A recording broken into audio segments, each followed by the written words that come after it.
Hi, I'm Charles Stewart Jr. I'm going to show you how to add a printer to your computer. First thing you want to do is whenever you get a new computer, you want to install the software. So, I've got my software disk, and I'm going to go ahead and put it into my computer. Once the software is installed, it should have already pretty much installed the printer for you. So from here, you'd want to turn the printer on and connect your USB port to the back of the computer. From there, you'll want to go and check just to make sure it's installed and everything. You'll go to Start, and then go to Printers and Faxes, and then a window should pop up and show you.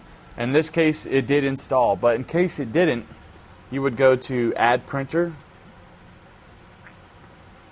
and then it pretty much has a wizard that'll walk you through what to do next. You click Next. Obviously, we've connected this locally, so it's connected directly to the computer. You hit Next, and it's going to do a little bit of searching for it.